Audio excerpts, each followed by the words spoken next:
Hi, my name is Brandon Madden, and a hobby of mine has always been putting together computers, and I've always thought that laptops and pre-built computers are overpriced. So for my instruction assignment, I thought I would go ahead and explain and show how you build a computer yourself, and how easy it really is at the end of the day. This is not a full guide, and there are plenty of great guides out there if you're really interested in doing this yourself.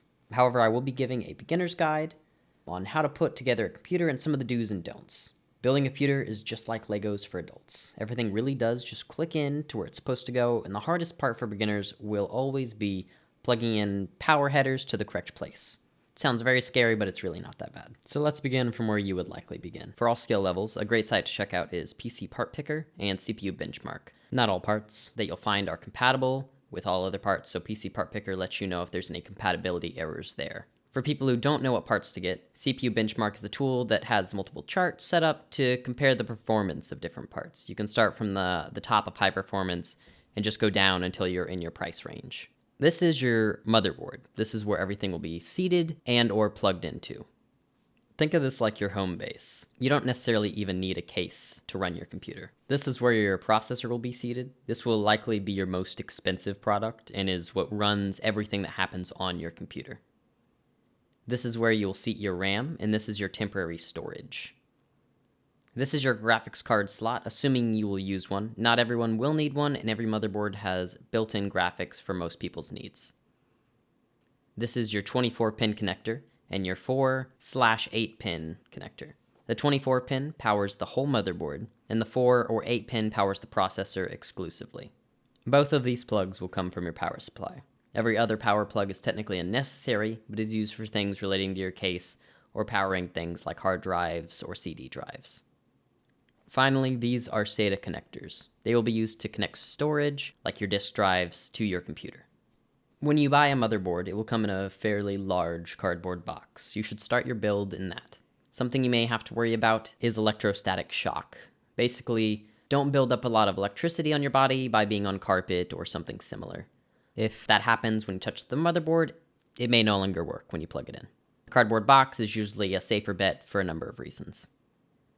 You will seat the processor in the slot with the arrow facing the bottom left. Try to keep a good idea which way is the top of the motherboard by just noting where the processor is seated, and this will usually be near the top. There will then be a piece of metal that forces the processor down. After this, you will apply thermal paste. This will just allow heat to dissipate to the heatsink much quicker than it would without it.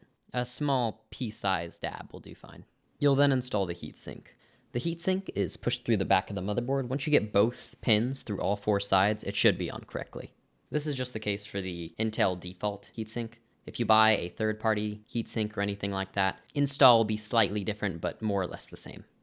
After that, you install your RAM. It just slots right in. Really simple. Listen for the click. Most motherboards will have 1 click. This one will have 2. Now you'll go about mounting the motherboard in the actual case. The motherboard is actually mounted above the interior of the case, so it's not directly touching the metal. These mounts will generally be pre-installed, but in case they aren't, you just need to line up the mounts with where the motherboard holes are. These are generally between 6 and 9 depending on the size of the motherboard. You then just screw in the screws that came with the case into the mounts. Most cases also come with a manual that tells you how to install everything, including which screws go where for your convenience. For consumer's sake, I'll be skipping over the graphics card since most people don't actually need one, unless they are doing intensive visual simulations or just playing games on their computer. The power supply unit is what the power will run through. Most modern power supplies are modular, meaning you can plug in which cables you actually need versus all of them coming pre-installed. Screw in the power supply to the case. There should be 4 screws for it. A good rule is to keep the power supply plugged in and to press the on button on the power supply. This just ensures the case is grounded and stops any electrostatic buildup. I tend to touch it every now and again to ensure I'm also grounded. You'll plug in the 24-pin on the right of the motherboard and the 4 to 8-pin near the processor near the top left. Depending on your hard drive situation and how many you have, you'll need to power those with the SATA power plugs. They look like this. And that is everything for the power supply. Everything else wiring related will be plugged in from the case.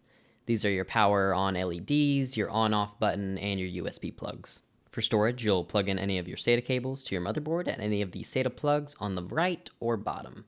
They are named SATA 1 to 6 generally, and they look like this. And that is all for storage. Moving on to your case, this will come with a few plugs, and this will be the most confusing part. Referring to the manual you got with your motherboard is always recommended. Technically, all you need to do is plug in your power button and you're done. Nothing you're going to plug in will change anything other than having access to USB plugs, but I'll be going through all of them.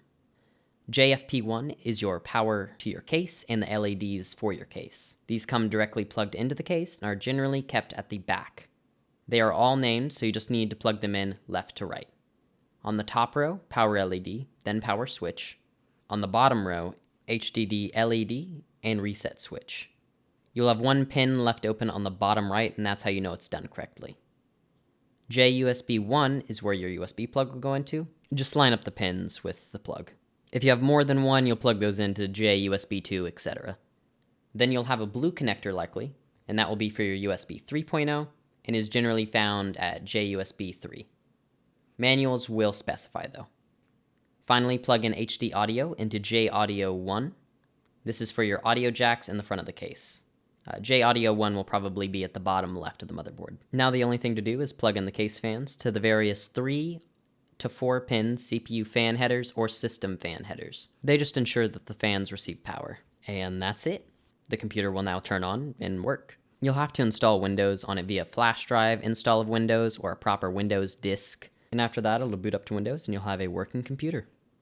Side note, you will have to pick the drive you want to use if you chose more than one storage device to install into your computer, but for most people, you'll only have one. For this video, I built a computer out of spare parts, and it took me about an hour and a half, while also getting video footage for this video. It really is quite simple, and I think almost everyone can do it if they try. And if you don't need a mobile laptop, this can be a very affordable way to maintain and upgrade a computer whenever you need, instead of buying a new laptop every few years. I'll leave all links I referenced in the description below, and thank you for watching.